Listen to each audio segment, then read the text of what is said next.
নবী সাল্লাল্লাহু আলাইহি ওয়াসাল্লাম কি হুজুরদের নবী না আপনারও নবী? কথা বলেন, উত্তর দেন। নবী সাল্লাল্লাহু আলাইহি ওয়াসাল্লাম কি হুজুরদের নবী না আপনারও নবী? তাহলে আপনার মধ্যে তার সুন্নাত থাকবে না কেন? আপনার চেহারায় দাড়ি নাই কেন? আপনার প্যান্টটা টাকনোর নিচে কেন?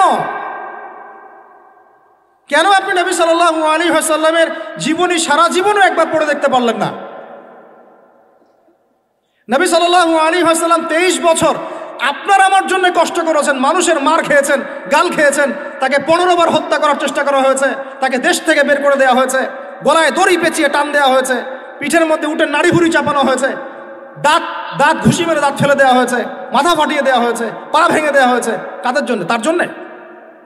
তা আপনি আমি কেন তার জীবনী পড়ে দেখলাম না কখনো? কেন আপনার চেহারায় দাড়ি থাকবে না, আমার চেহারা দাড়ি থাকবে না? কেন আমাদের প্যান্ট টাকনোর নিচে উপরে থাকবে না? কেন আমাদের কথাবার্তা, চালচলন, খাওয়া দাওয়া, ইস্তেঞ্জা করা, নামাজ পড়া, প্রতিটা অ্যাক্টিভিটি সুন্নাহ মাফিক কেন হবে না? এটা আপনাকে হুজুরকে শেখাতে হবে কেন? এটা তো আপনার দায়িত্ব, শেখা নিজের দায়িত্ব। আল্লাহ রাস্তায় বের হতে আপনাকে বলতে হবে কেন? নিজের তাগাদা থেকে আপনি বের হবেন। হুজুররা কবরে যাবে, আপনি যাবেন না? উত্তর দেন। হুজুররা, তোমরা উত্তর দাও, ছেলেরা, ইয়াং জেনারেশন, তোমরা যারা আছো, হুজুররা কবরে যাবে, আমরা যাব না? হুজুরদের নবী মুহাম্মদ সাল্লাল্লাহু আলাইহি ওয়াসাল্লাম আমাদের নবী নন? নবী সাল্লাল্লাহু আলাইহি ওয়াসাল্লাম শুধু সাহাবীদের জন্য আসছিলেন না আমাদের সবার জন্য আসছিলেন? নবী সাল্লাল্লাহু আলাইহি ওয়াসাল্লাম সারা জীবনে যে কষ্টগুলো স্বীকার করেছেন তা নিজের জন্যে না আমাদের জন্যে? কিয়ামতের মাঠে তার সুপারিশ ছাড়া আপনি পার পাবেন? তাহলে আপনাকে সুন্নত কেন শেখাতে হবে? কেন আপনাকে মেসি নেইমারের হিস্ট্রি পড়াতে হয় না? আপনি তো নিজেই জানেন। কেন আপনাকে এই নায়িকাদের হিস্ট্রি পড়াতে হয় না? আপনি নিজেই জানেন, খোঁজ খবর নেন।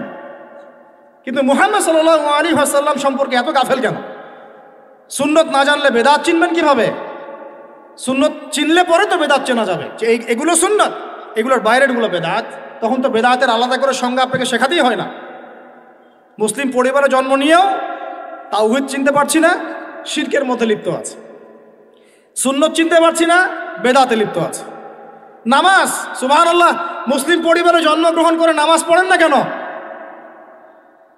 নামাজ কি হুজুরদের উপর ফরজ? বলেন। আপনার বয়স কি 10 বছরের নিচে? তাহলে আপনি নামাজ পড়েন না কেন? ফরজ মানে কি? আপনি ইচ্ছা হইলে করলেন, ইচ্ছা হইলে করবেন না, নাকি? এটা ফরজ? ফরজ হয়তো বোঝেন। ফরজ কি? ওই যে প্রত্যেক রাতে যে মেয়ের সাথে খষ্টি নষ্টি না করলে আপনার ঘুম হয় না, ওইটা হচ্ছে ফরজ। স্কুলে কলেজে গিয়ে মেয়েদের সাথে অ্যাফেয়ার্স করা, ডেটিং করা, এই পাবজি খেলা, আমাদের সবার উপর এখন ইউটিউবিং, ফেসবুকিং ফরজ। ফরজ বোঝেন, এইভাবে বোঝেন, এগুলো হচ্ছে ফরজ আপনার উপরে। তো সলাত, হাইয়া আলা সালাহ, প্রত্যেক দিন আপনার কানে যায়, কেন সলাতে আসেন না? হাইয়া আলাল ফালাহ আপনার আমার কানে যায়, কেন সলাতে আসেন না?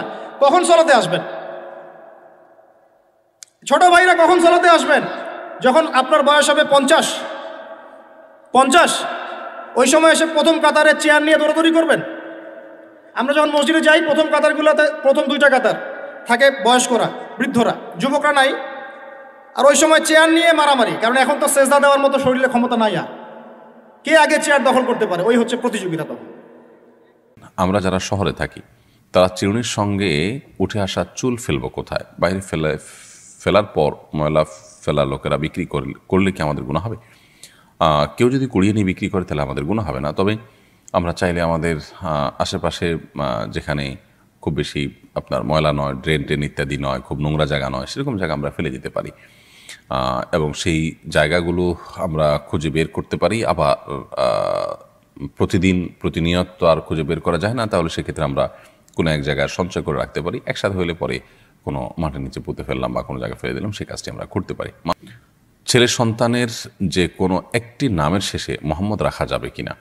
শুরুতে মোহাম্মদ না রাখলে কি পাপ হবে? নামের শুরুতে মোহাম্মদ রাখা কোনো জরুরি বিষয় নয়।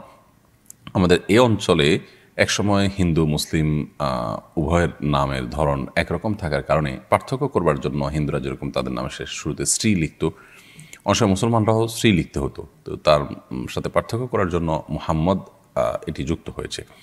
তো এখন তো আর সেই সমস্যা নেই বা সেই সংমিশ্রণের আশঙ্কা নেই, সম্ভাবনা নেই, যার কারণে এখন নামের শুরুতে মোহাম্মদ লেখার বা শ্রী থেকে পার্থক্য করার জন্য মোহাম্মদ লেখার কোনো বিশেষ কারণ নেই।